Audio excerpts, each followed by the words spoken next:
കുന്നുകളിലൂടെ ഇരമ്പുന്ന ഒരു തീവണ്ടി സങ്കൽപ്പിക്കുക. ഭീമാകാരമായ എഞ്ചിൻ, ഭാരമേറിയ കാറുകൾ, ദൂരെയുള്ള ഒരു നഗരത്തിലേക്ക് പോകുന്നു. പാറക്കെട്ടിൽ നിന്ന് പറന്നുപോകുന്നതിൽ നിന്നോ ചെളിയിൽ മുങ്ങുന്നതിൽ നിന്നോ അതിനെ തടയുന്നതെന്താണ്? പാളങ്ങൾ.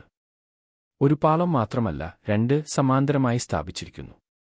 ഒരു പാളം മാത്രം ഉപയോഗശൂന്യമാണ്, അതിന് സ്ഥിരമായി നിൽക്കാൻ ഇടതും വലതും ആവശ്യമാണ്. നമ്മുടെ വിശ്വാസജീവിതം കൃത്യമായി ആ തീവണ്ടിയാണ്. സത്യം ഒരു പാളമാണ്, ദൈവവചനത്തിന്റെ കഠിനമായ ഉരുക്ക്, അവന്റെ കൽപ്പനകൾ, വിശുദ്ധിയിലേക്കുള്ള മാറ്റമില്ലാത്ത ആഹ്വാനം. അനുകമ്പ മറ്റൊന്നാണ്, ആർദ്രമായ കരുണ, സ്നേഹം, പൊട്ടാതെ വളയുന്ന ക്ഷമ.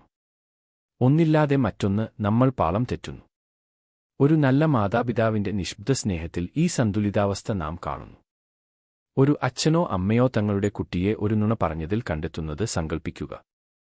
സത്യപാളം അനന്തരഫലങ്ങൾ ആവശ്യപ്പെടുന്നു. തകർന്ന വിശ്വാസം പുനർനിർമ്മിക്കണം, ഒരു ശിക്ഷ അല്ലെങ്കിൽ ശരിയായ അനുഭവം നൽകണം.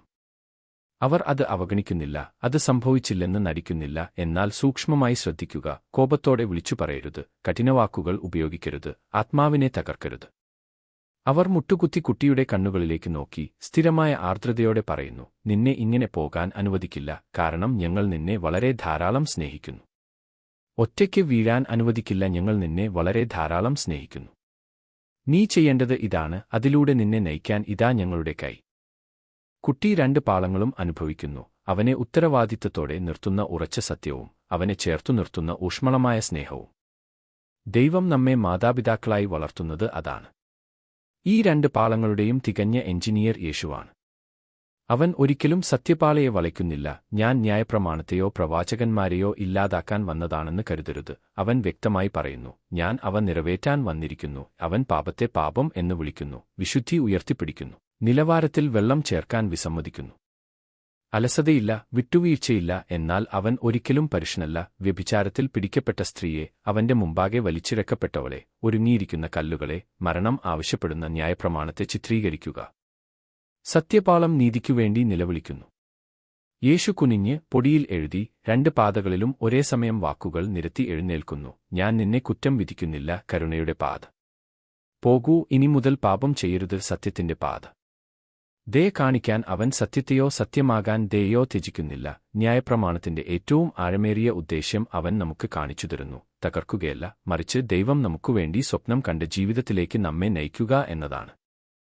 അതുകൊണ്ടാണ് സുവിശേഷം ഇന്ന് ഇത്ര ആഴത്തിൽ മുറിയുന്നത്. ഒറ്റപ്പാലമുള്ള ആളുകളാൽ നിറഞ്ഞ ഒരു ലോകത്തിലാണ് നാം ജീവിക്കുന്നത്. ചിലർ കരുണയില്ലാതെ സത്യത്തിൽ മാത്രം പറ്റിനിൽക്കുന്നു. അവർ കർക്കശക്കാരും വിധികർത്താക്കളും ഇരുമ്പുപോലെ തണുത്തവരുമായി മാറുന്നു. അവർ ഒരു വടി പോലെ തിരുവെഴുത്ത് ഉദ്ധരിക്കുന്നു, മറന്നുപോയ ഒരു യാത്രക്കാരനെപ്പോലെ കരുണ മറക്കുന്നു. മറ്റു ചിലർ സത്യമില്ലാതെ കരുണയിൽ മാത്രം പറ്റിനിൽക്കുന്നു. അവർ മൃദുവും നട്ടെല്ലില്ലാത്തവരും മൂടൽമഞ്ഞിൽ നഷ്ടപ്പെട്ടവരുമായി മാറുന്നു. അവർ എല്ലാം ക്ഷമിക്കുന്നു, ഒന്നും സ്ഥിരീകരിക്കുന്നില്ല, ദിശയില്ലാതെ അലയുന്നു. ഒരു തരവും പോകാൻ യോഗ്യമായ എവിടെയും എത്തുന്നില്ല.